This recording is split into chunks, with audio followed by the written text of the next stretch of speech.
that he uses, which is really, in some ways, very parallel to cult leader techniques, or the techniques of a demagogue. I mean, I don't know, what is the difference between a demagogue and a cult leader? Is there any? It's semantic, really.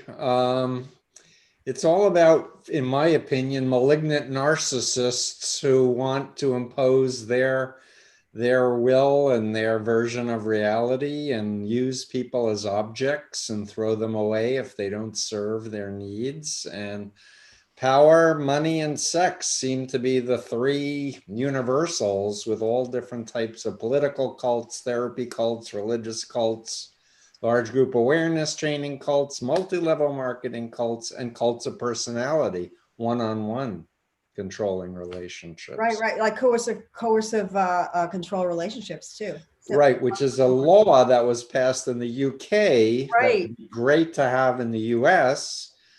It's about a man controlling a woman, isolating her from family and friends, making her dependent, making her afraid to have her own decisions and her own choices. Unfortunately, that law doesn't have women who are controlling men as a crime, which it should, because women do control men in very bad ways. And and I'm actually finishing my dissertation as we speak for my doctoral program on this whole topic of the law and undue influence, connecting trafficking, connecting elder justice laws in California that I believe Kamala Harris oversaw as an AG in California to protect elderly from abuse. Right. Oh my gosh. Yes. So I'm trying to pull it all together. And the exciting thing is my BITE model, behavior control, information, thought, and emotional control. We did a study with over 1,000 people, and we got an extremely significant correlation in the factors for control. So we're now calling it the BITE model of authoritarian control.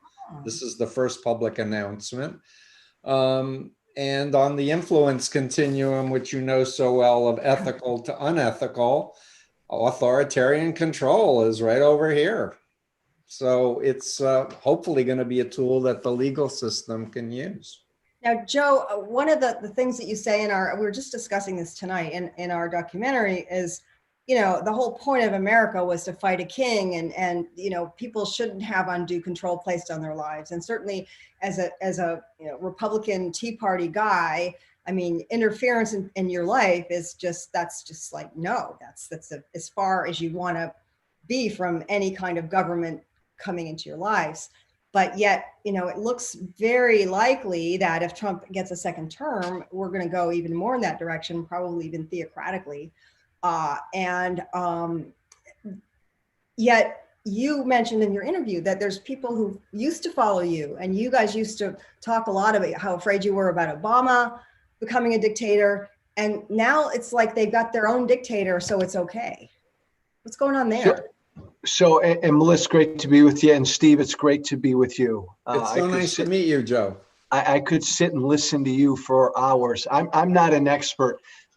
Melissa, I never thought that my side, my political side, conservatives and limited government people would be drawn to an authoritarian.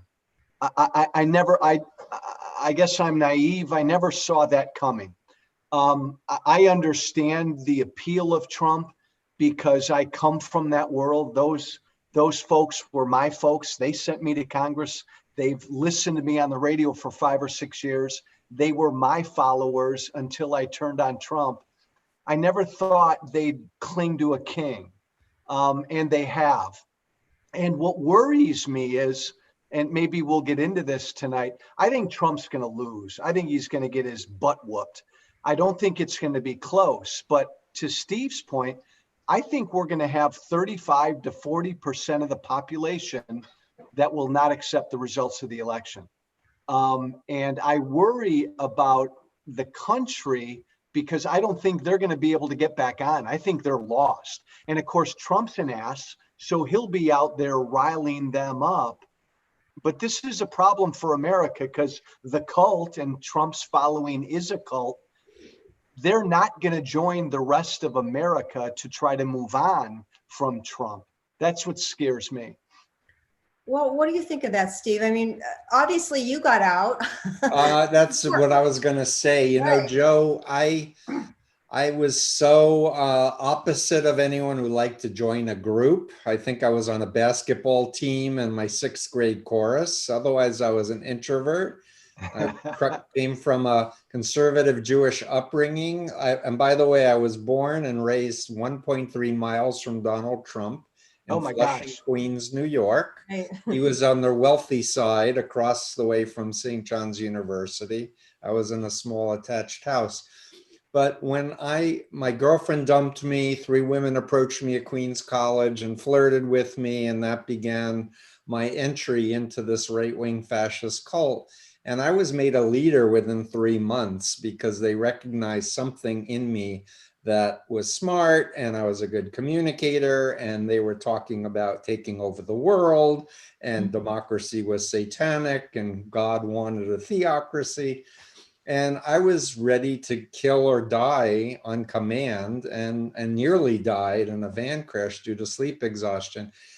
And I was so convinced I wasn't brainwashed or I wasn't in a cult that when I went and visited my sister in crutches, totally banged up from the accident, and my father cried and said, just listen for a few days, so your mother and I will be able to sleep at night knowing we did the responsible thing. And I was so convinced that I wasn't brainwashed that I said, sure, I'll listen. And fortunately, my brain got activated when they started teaching me about Chinese communist brainwashing, because part of the Moonies was anti-communism. That was Satan, we were God. And the 8 criteria of Robert Lifton were the same that we used in our workshops. And the wheels started turning. The reason I'm getting into the story is to just say that when I woke up, devastated, ashamed, embarrassed. Everyone had told me I was in a cult. Everyone told me I was brainwashed. Everyone told me he was an evil character who wasn't the Messiah. But so I was so ashamed and embarrassed, I became obsessed with how did this happen to me? And I recruited so many other people. I felt guilty for having recruited them. And I had no idea I'd be doing this 44 years later and writing a book about the president of the United States, or talking about a justice being nominated to the Supreme Court who was raised in an authoritarian cult and still in it. Weird. But to answer your question, I am hopeful because I got out, and I was as fanatical as anyone I've ever met in my career. Wow. So I know how to do it, but the question is how to educate those of us who aren't in the Trump cult, Right. what the phenomenon is and what we need to be doing to implement. Yeah. And And that's Steve, my frustration. I don't know cults, but I know the Trump supporters and the Trump followers, and hundreds of them hit me every single day. And it's almost like the sheer magnitude of them.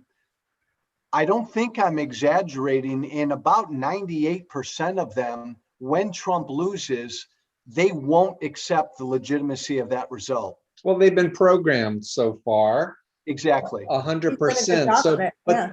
but the thing is that what I've learned is that even for people born into authoritarian cults, and I'm guilty, I believe in God, not everybody does, that's fine. I have lots of friends who are atheists, but I believe that there's an authentic self in every human being. We're not clones, that we like to be loved. We like to hear the truth. We don't like to be exploited or manipulated or abused. So there's dissonance between that authentic self and the cult identity. And so the issue is how to empower the person's core identity and values, and empower them to look at what happened to them and say, this isn't right. Well, that's one of the reasons this documentary takes I really like everybody we profiled, and I just obviously didn't vote for Trump. That's not where I came from, but I understand that people have all sorts of reasons for doing what they do. And I'm certainly not going to write off everybody who voted for Trump as a racist or an authoritarian or whatever. People all came to him for their own reasons. And, you know, I hate to say it, but so many of them came because he wasn't Hillary. And they were so blinded by that, and they didn't know enough about him, that they were like, well, I can't vote for her. So why not? You know, there were a lot of why nots. What can he do? What could he do? I mean, people didn't expect that the Republican Party would just, you know, throw the Constitution in the Hudson and just go along with them, you know. But it's important, I think, to really look at people's reasoning. It doesn't make them a racist. It doesn't make them a horrible person, a sexist, somebody who wants kids at the border. You have to understand that people have their own reasons, and the good that is in them will see what's wrong if you present it to them in a way that isn't accusatory or damning or ridiculing, that kind of thing. Right. So I would like to, if I may, Sure. to just offer a messaging shift for you, Joe, and for lots of other people. I hear a lot of media pundits expressing the words you expressed of, I think that there are going to be people who are going to believe no matter what. And what I would encourage you to consider, if you might, to say something like, I fear that there'll be a significant number of people, and I wouldn't say all or 30%, but a significant number of people may continue to be conned and to be abused and exploited. But what we are seeing, and this is true, I'm not making this up, people are waking up and speaking out, as you have, Joe, and other courageous people. And the biggest thing that's so frustrating to me is that people who are experiencing family and friends getting into QAnon, or they've gotten into Trump, are doing the very worst thing they can do, just like people who have family who get into Scientology or any other well-known destructive cult. And that is, they try to argue rationally, and then when they get frustrated, they call them names, and then they cut off contact. And that throws the person deeper into the cultic influence process. And what I've been saying for 44 years is, love is stronger than mind control. If it's a family member or a friend or someone you care about, and you talk with them respectfully and thoughtfully, and engage them with questions, not attacking, but asking questions, and understand there's a method to my strategic approach, people will get themselves out. And it doesn't hurt to have great people like Joe and David Weissman and Batya and other ex-members. That's why I'm so excited about your project, Melissa, Joe. And I want to say, you know, from a raising funds point of view, you'd be more effective to say, we need X amount of money by this day and time, and I bet somebody will pony up a check and get it finished, instead of saying, you know, we're so close and we need some money, please help. Because yeah, I know you're right, but I have well, this is my, it's another story. But I anyway, have trouble asking for money, period, because I was raised in New England where we, you know, polite people just do not talk. So you need to hire a fundraiser type who knows how to appeal. Well, believe me, we have tried, but you know, there's a lot of money going. We need to get your movie out soon. We're in that critical 2-week window where we need to have everybody watching this and sharing it. And like I said, I'm just going to do nothing between the time we get it out and the election, but promote it, you know, because I think that it's the kind of thing. And what makes me is somebody in the Democratic Party said, well, what's the point? People are already voting. But the thing is, I think a lot of the people who are already voting are either they're already for Trump, or they're people like me who I'm driving back to New York from Massachusetts on the 23rd so I can vote first thing on the 24th.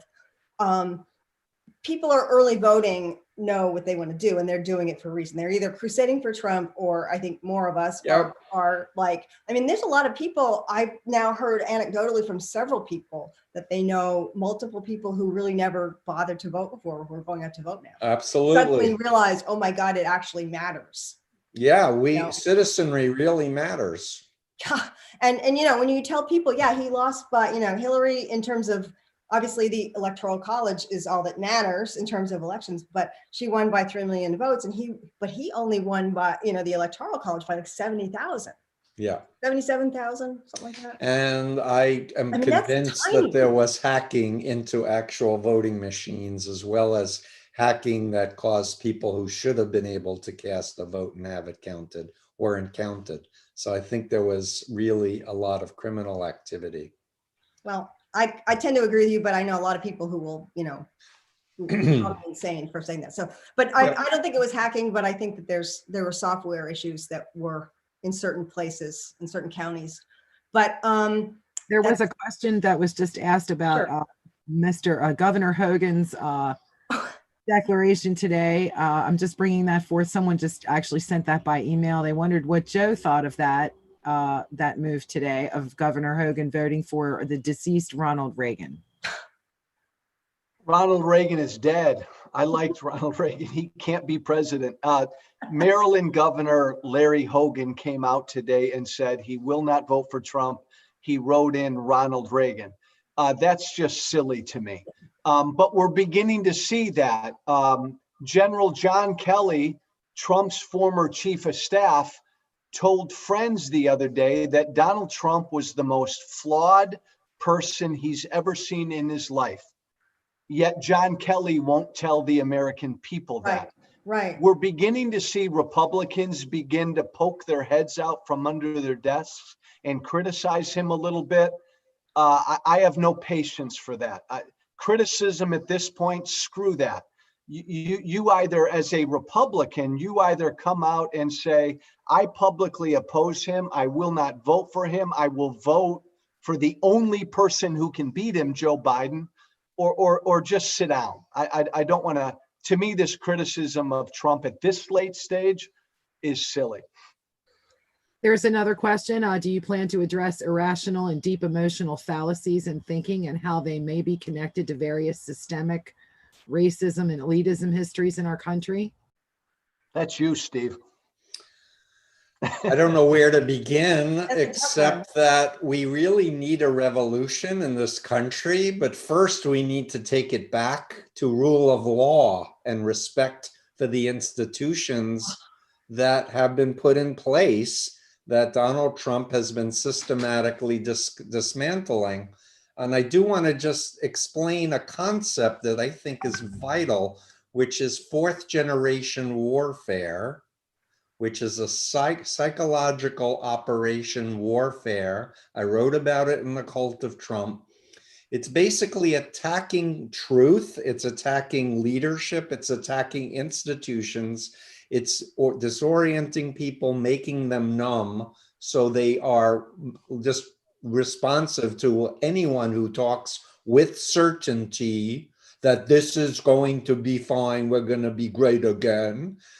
And it bypasses your frontal cortex right back to your emotional center, your amygdala. And the point is that if you understand that we are in a war, it's not nuclear, it's psychological warfare. And there are enemies of the United States that want to put us in conflict against each other, to undermine each other, to believe that we need to have an armed civil war conflict. And it's BS. And it needs to be named, it needs to be called out, and people need to come back to, it's not a post-truth world. Truth still matters. It's an age of influence.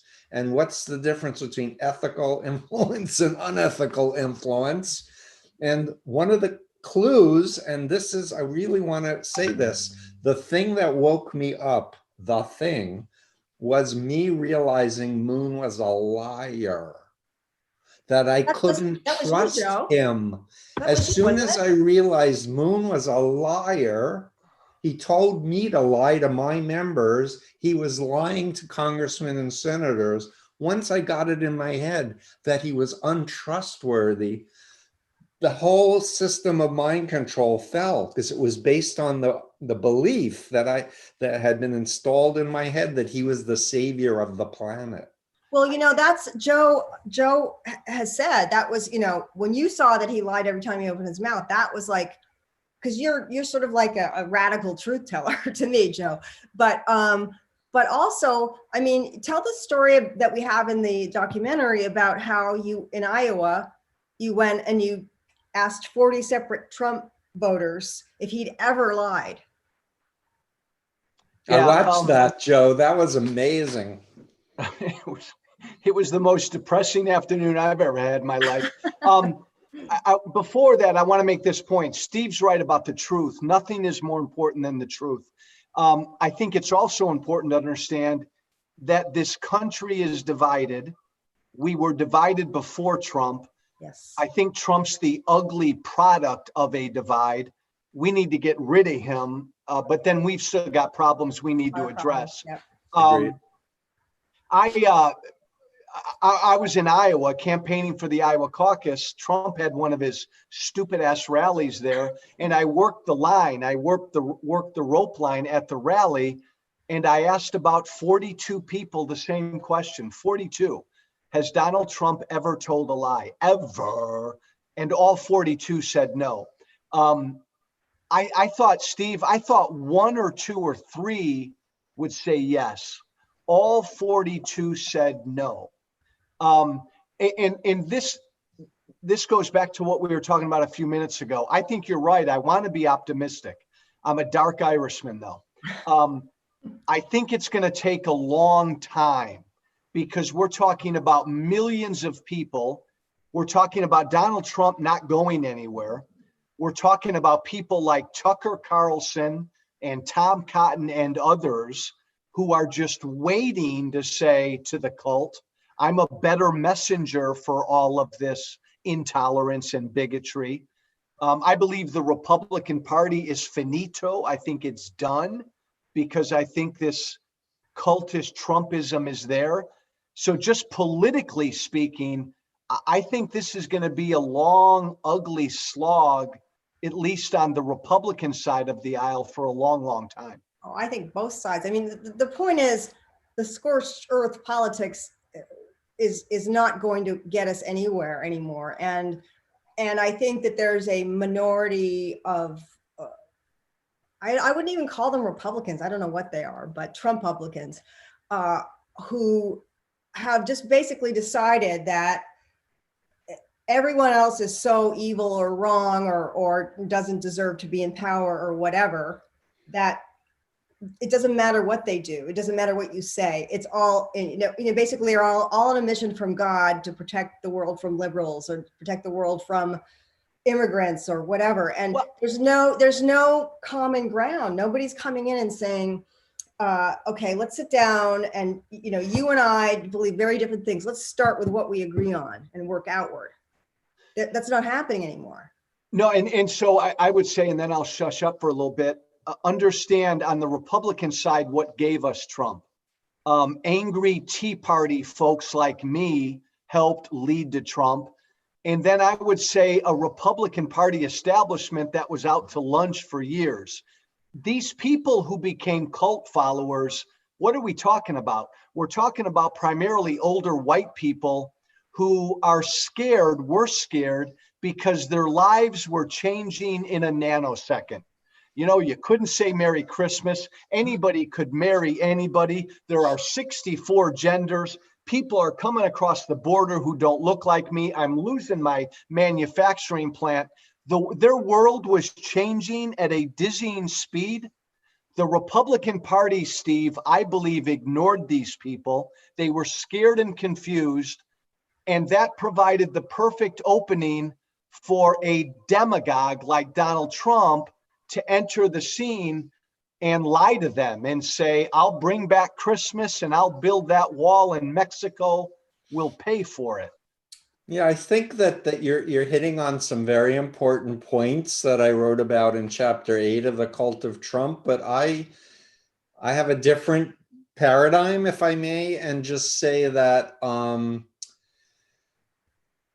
there are authoritarian cults that have been infiltrating government and institutions like media, and think tanks have been created intentionally to promulgate an authoritarian anti-global climate crisis agenda.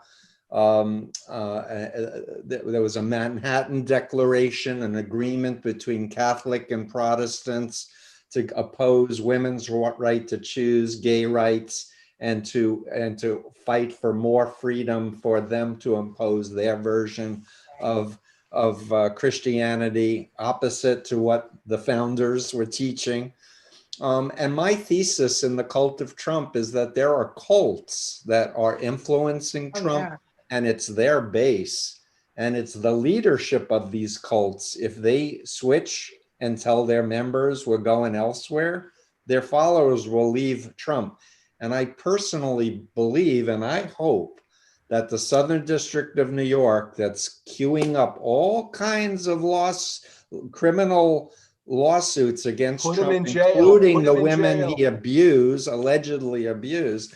I don't, DNA. when you say he's not going anywhere, I think he's going to jail as a traitor. Possibly. I think he's going to bunk with Edward Snowden in Russia.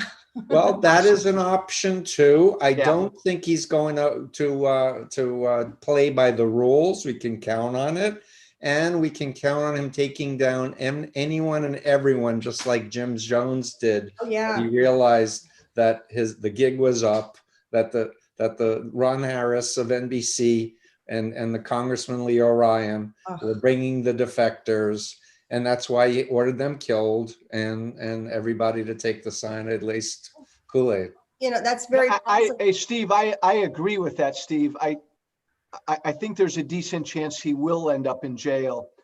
I think this split in the Republican Party is pretty permanent between this nationalist, populist, intolerant, I want a white America kind of thing, and free market opportunity for everybody, conservatives like me. I think that's a real split, and I think it's going to take time to heal that, if ever. I think that I don't think we have a lot of options. We're on one planet, and the planet is suffering, and we can't afford to be isolationist anymore, because a dirty bomb going off in some other country is going to affect us, just like the reactor in Japan when the tsunami happened. We have to start thinking for the next generation, the generation and 10 generations from now, instead of what's the next election run. And it's a change in consciousness. And, you know, I'm guilty. I'm an optimist, because I don't feel there's a choice to be a cynic and say, I'm taking my chips and going home. This is my home. It is pretty scary. I want to ask a couple of questions because there's some really good ones right now. Let's see. So this person wants to thank you for getting them out of the ICOC many years ago. Oh, the International Church of Christ. So thank you for that question. And that shepherding discipleship, pyramid structured authoritarian cult, where you are trained to look at your discipler as if they were Jesus and be obedient to them. And yeah, he says he feels like when he was listening to Pence, both of them, but especially Pence the other night, I feel like I'm listening to Kit McKean all over again. Yeah, so I mean, that's my and this person and millions of others pain in the last 4 years, because we are out of our cults and we're seeing this cult leader doing the patterns that we all experience, going, can't you see? This is so unhealthy. Oh, I know, how can you trust this person? Yeah. So many walks of life, psychiatrists and cult people, And, anyone, I think, especially there's a lot of women who've been in really abusive, relationships. They saw Trump and they were like, red lights flashing, I mean, you can call it triggered, but it's not. It's like, it's like, hello, don't go, do not go there. But there's another question that says, and I just want to add the Sure. irony of the QAnon to say that the Trump's going to end trafficking when he was pals with Epstein and abused countless women. I think there are 30 lawsuits now of women who say they were abused. The irony of the facts is, it just shows this is a psyop that's being run on people. And I want to comment one last thing, and then I'll shut up for at least a minute. No, we won't. Watch and The Great Hack. And I'm having Watch The fun Social listening Dilemma, and watch People You May Know. And of course, watch Melissa Joe's documentary when it comes out. But those 3 documentaries will explain how mind control is being done on millions of Americans as we sit here. And it can be undone, but it's going to take a really concentrated effort. Like anything, the first step is admitting you have a problem, and we have a problem. We have and a very correct diagnosis of the problem. Yeah. And just calling it a cult of Trump is not going to solve it. You got to understand the innards of what it means and what are the solutions of those of us who have left, who are saying, we know how to help people get out. Listen to us. You're right. And Melissa, the only thing I'll add to that is all of this talk about a cult, but we're talking about a political party. We're talking about one of the 2 major political parties in this country for the past 150 years. That political party right now has been taken over. I agree. This is a big deal. I agree. And they, as you say in your interview in the show, they went voluntarily. They were not dragged in there, poisoned, kicking and screaming. And I remember you told me when we first talked in February that so many of the people that you knew back from Congress felt exactly the same way you did, but they were just going along. And the danger is incremental changes, because people start rationalizing their changes in behavior. And this is one of the techniques, Joe and Melissa, that I tell people is go back in time in your mind to the first time you heard of Trump. And what were your first impressions? And then start to just objectively think about what were the things that made you changed your opinion.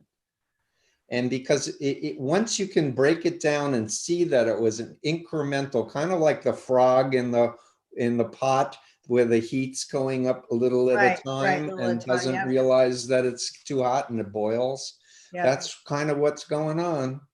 Yeah. Here's a question that says, I'm trying to engage with Trump supporters to try to figure out what they are seeing and why they support him. They have no interest. Joe, since we went to school together, and know a lot of the same people, how do we, this is from Terry Fiore. Oh my gosh, from grade school and high school. Yeah. Anyway, how do we engage them, and why are Republicans so scared of change? Is that how you got sucked in? Well, I don't think we change any of them until after Trump loses. I think it's imperative that Trump loses by a lot. Big. I think, and Steve, correct me, I think there will be almost a shock factor. And I don't know if that's good or bad, but every doggone Trump supporter I talk to is expecting Trump to win by a lot, because that's what they've been told by Hannity and all of these other idiots. And so there's going to be a shocked reaction when he loses by a lot. Terry, I think that's an important step, because I think that then will help some of these folks to wake up. But it's got to come after this election. It's got to come after he loses by a lot. Mm-hmm. So if it's a close election, forget about it. Well, I mean, even if he loses by a little bit, forget about it. This thing's going to continue, and it's out and out warfare. I think it's going to continue for a long time, but I'm, going to try to be optimistic and say that Joe Biden's going to win, and somehow, he's not going to launch 10 nukes between now and January 21st. But I think that, her question about how do we engage them? I mean, that's one of the reasons I made this film, and I'd I'd love to do some sort of follow up. I honestly think we need like a Truth and Reconciliation Commission, we need to go around the country and bring people together and talk about what happened over the last 5 years. Well, and Melissa, I think that, and Steve, again, help me. I think the messengers are important. Yes. Again, I believe after this election, we're going to have 35 to 40% of the country that will be living on another planet for a while. We've got to reach them. Democrats are not going to reach them. Joe Biden and Kamala Harris are not going to reach them. The Lincoln Project guys, a lot of these more moderate Republicans are not going to reach them. I think it's going to have to be people like me who come from their world, who can maybe, Steve, I don't know, begin to talk and reach and say, come join me. Right. I care about this too. Yeah. I just think it's going to take a while. Yeah. Well, I see people like you and people like, and by the way, Bacha Goldberg credits you as one of the people that because she changed her mind about Trump long before she dared talk about it, Yeah. And she says there's a lot of people like that. And we found that actually in researching this, we found that, we had a couple people who looked like good stories and then they changed their mind because they didn't want anyone around them to know, because people are deep in their bubbles, but somebody said, oh gosh, I think it was one of our evangelicals who said, and this didn't make it into the documentary, but she said, sometimes I wonder if there aren't a lot of people in our rooms thinking the same thing, but everyone's terrified to be the first one to say it. Maybe, Melissa, there might be a silent Biden voter out there this year. I hear from Trump supporters every day, and there isn't a day that goes by that I don't hear from a Trump supporter who says, quiet, Joe, I'm going to vote for Biden, but I'm not telling any of my buddies because they're all mega heads. Yeah. Well, so maybe there are some of those out there. Definitely. Chris Gibbs said part that of the problem is we're coming up to him and going like quietly going, thumbs up, but don't tell anybody. Part of the problem is we're wired into a digital reality with AI that are looking for profit over values and honesty and human rights.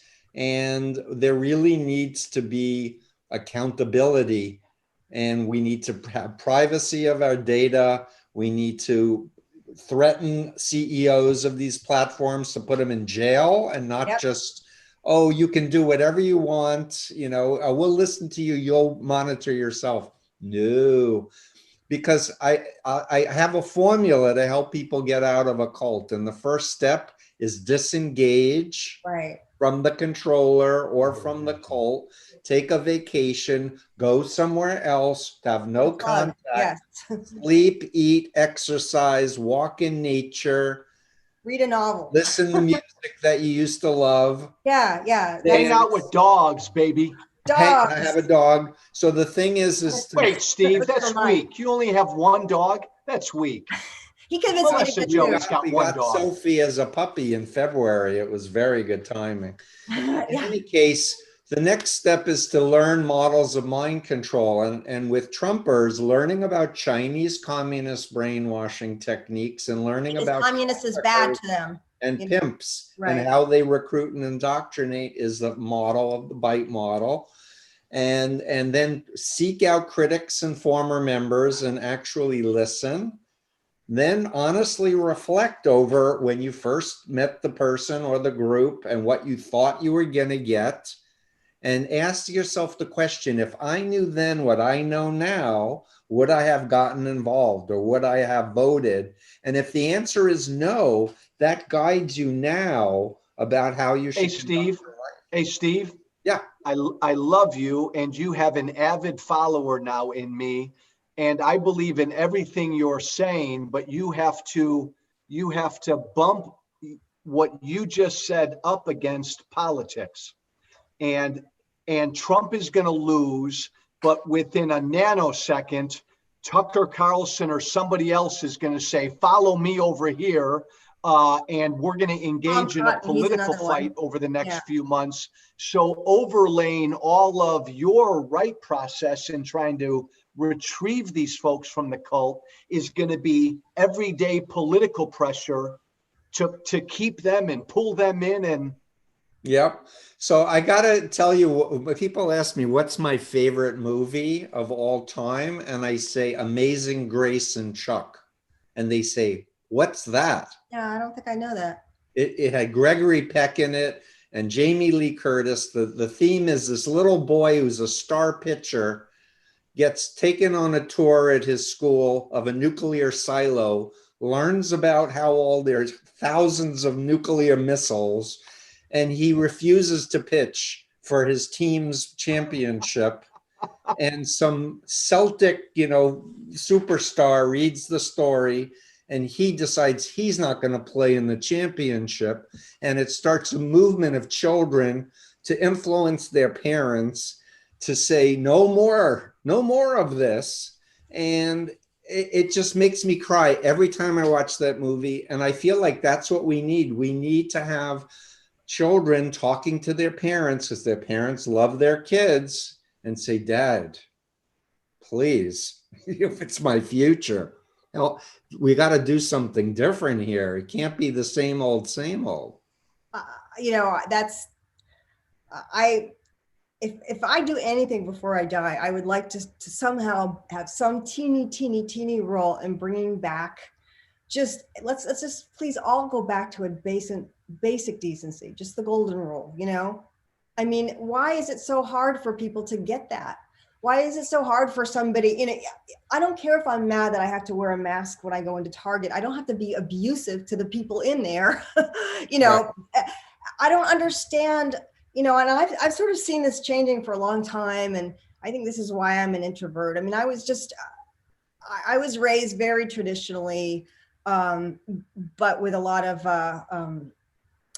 my mother was extremely liberal, but she was also extremely good. She was like my mother was a good person. And let me tell you, good parenting is so important.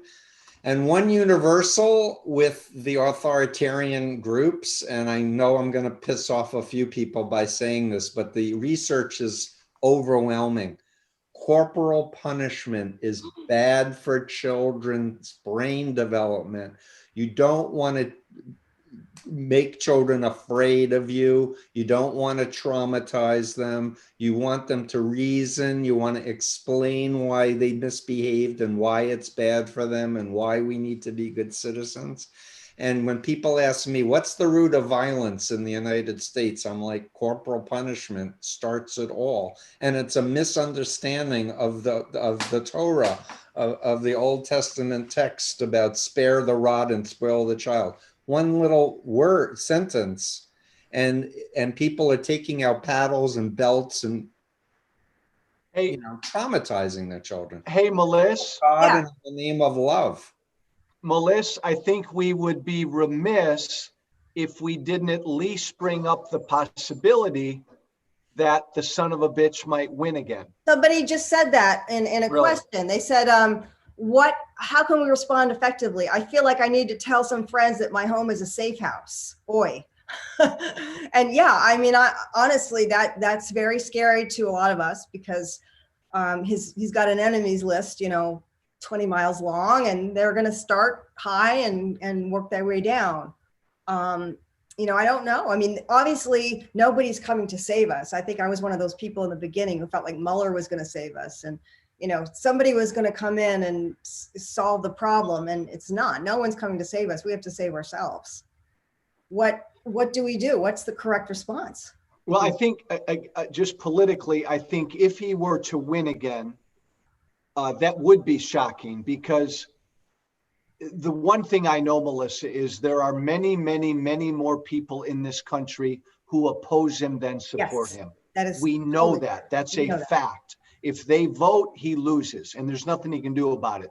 So if for some weird reason he wins, the only explanation for that is either a lot of these people didn't vote or something happened to their Something votes. happened, right. But either way, if he wins again, to me, it will just facilitate out and out political warfare. Yeah, no, I mean, we're not going to have a democracy anymore because, I mean, they've even said this. Who was it? It was one of the people that was within the White House who came out and spoke. The guy that was on the National Security Council, I think. I can't remember his name. I'm blanking on it, but he's really. What did he say? McMaster? No. A young guy. Tell me what he said, and we'll figure out who. He said that people in the White House now are saying, you haven't seen anything yet. Wait till the wheels come off. Wait till we have nothing holding us back, because there's really nothing holding him back. If unless obviously we take the Senate. Well, isn't that wonderful? But will the Senate have any teeth anymore at that point?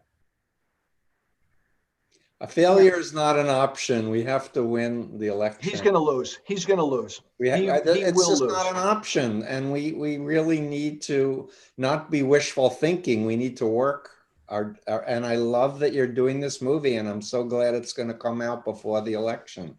It's coming out very soon. Right now I'm getting a note from Mary that says, tell everybody to go to www.americandignitypact.com. You can see all our trailers. You could see both of our guests tonight are in them. We have also have these webinars we've been doing every Friday night. We have some really great ones. And it's interesting how all these things seem to tie in together a lot. I mean, we have a whole segment on evangelicals, and you put that together and you can talk to, Batya Goldberg, who's now going to college in Israel. And it's the same issues. I mean, this is not a problem of one religion or one political party or whatever. This is a problem of, as you said, it's like a revolution. We have had a huge psyops done on all of us.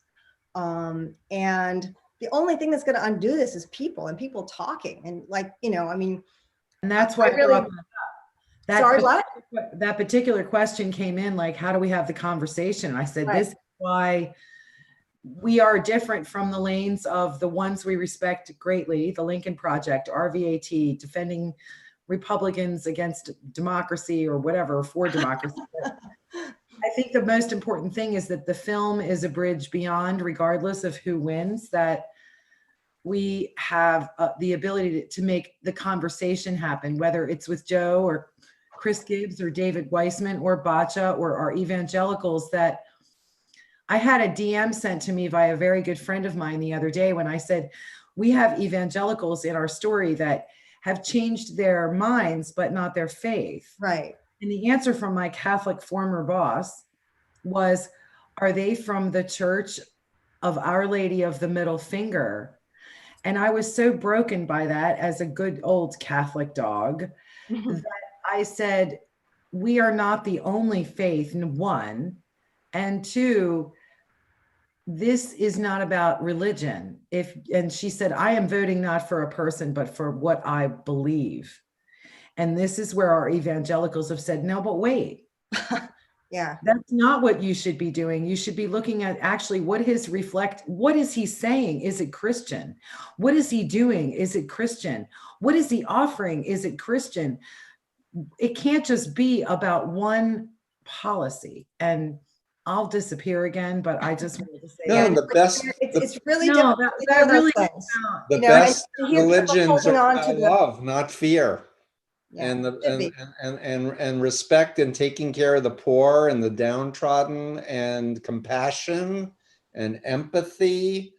Those are the values that are going to save our country and our values. I didn't hear a lot of that, from Opus Dei or what's the family, apostolic reference. Yeah. It's anyone can go and open a New Testament and read it. It's not what they're preaching. Exactly. I loved your segment with the evangelicals. I think their voices need to be amplified by a trillion. There's a lot of people like that. There are. I have evangelical friends who are like, we don't believe in this at all, and we're for quietly helping people, even if they're not Christian, but helping them because it's the right thing to do. Well, a business partner of mine and a close friend is actually selling their property and their business in Los Angeles and moving to Canada because they've been against Trump from the beginning. They've been like, what's happened to our church?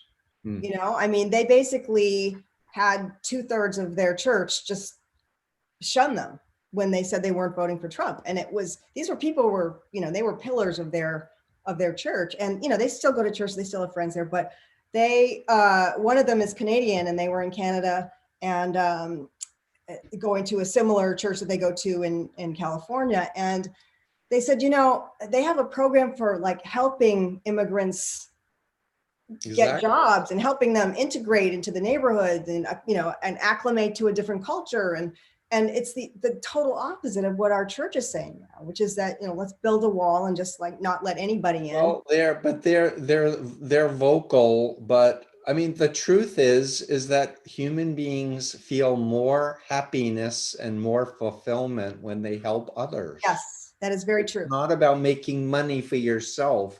That really doesn't make people happy or fulfilled. Well, I mean, you could argue that probably with somebody like Don Jr., who's probably never really known what happiness feels like, you know, I mean, but, you know, I mean, look, we all like money. Money's great, but it's just interesting to me that American values have become so temporal. Yeah, I wrote in The Cult of Trump about Edward Bernays, who was the first person to connect psychology to business and psychology. Oh, yeah, right. Stuff that Goebbels of Hitler wanted to hire him for the Nazi campaign.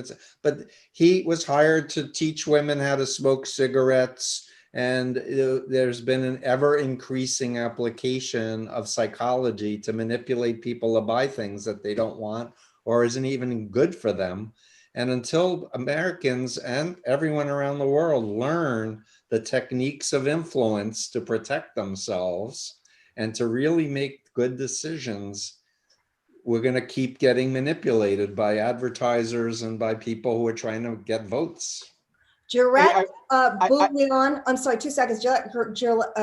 She just says that, what if all of us who have broken free from cult mind control could rally together, speak out with compassion, and understand in the same way that the Me Too movement has shaken the foundation of misogyny? What if we all reach out together? Yeah? So yes, that's what I've been saying. Former members, we've already had the virus. We've had the psychological virus. We've got the antibodies. If we understand it, start telling everybody you know about your cult experience and how you got deceived and manipulated and indoctrinated and how you came out, because it will help the body immune system of America. You influenced Bacha, Joe. I mean, you came out and you influenced a lot of people. Yeah. I know, Melissa, but overlay everything Steve is saying with practical world politics. Mm-hmm. We are talking about a cult, but doggone it, we're talking about one of the two major American political parties. This is a bigger lift, and there are bigger factors at play than just trying to remove people from a cult. We're talking about real world politics as well. A lot of money, a lot of influence, and a lot of people. But all of the above, everything Steve's talking and more. Yeah. Joe, I want to send you my book. I think I want to read it, Steve. I really want to get you on my show. Let me just hold on a second. Let me look here. Do we have any last questions? Herd cult immunity versus herd mentality. Pope Francis is a marvelous voice for religion. Yes, I agree. I loved his encyclical. I love the Pope. Beautiful. I love him. I have a friend who, my father was he was very old world Catholic, and then he became, he lost his faith for a little while after my mom died, and then he got back and he joined the Apollos, and he got very involved in the whole movement to get the pedophile priests out and all that. And the Paulist father that was at his church, who I got to know, said that Pope Francis is his new elevator pitch. He's my Catholic elevator pitch, Pope Francis. But Yeah, so everybody is saying, oh, somebody is saying, thank you so much for being brave and shining a light on these aspects to you, Joe. Thank you so much for the important role you played. Oh, somebody says, why is your book showing as unavailable on Amazon, Steve? Oh, I reposted the link. I hope he got, that Okay. was Bassin's book. I So was like, all I'm aware of is that my Kindle copy keeps getting suppressed because some of the footnotes, hyperlinks are not accurate, even though I fixed them twice now. And I'm starting to feel like there's somebody living in Amazon that just wants to undermine my work. Possible. I swear to God, there's weird stuff like that going on. For everybody I know who's got an anti-Trump thing, they have some weird glitch. But there are lots of other places to get my book. So if you want it, go to your library. It's a really good book, and it really breaks it down. And the rest of your books are really important too. Thank you. And I think this is all stuff that we all should understand. I want to thank Joe, and you want to hear his whole story and everybody's story. Vote. Oh yes, everybody go vote. The first day you can vote, do it. and don't forget to go to our website at americandignitypact.com. Money. Trailers, and you can look at our, well, you can also see where we are, and that the story is going to be quite compelling and Good. and pertinent. Yes. By the way, as much as we all like money, we did not do this to make money, and it's going to be free once we finish it, and we just want as many people to watch it. And my goal would be every person who has a soft Trumper or somebody who might write in Ronald Reagan or something like that in their life, just take that one person and show them this documentary. And I think it will move. And thank you very much. And the key with people involved with cults is to not say you need to watch this, but you say, I would like your opinion. Can we watch it together?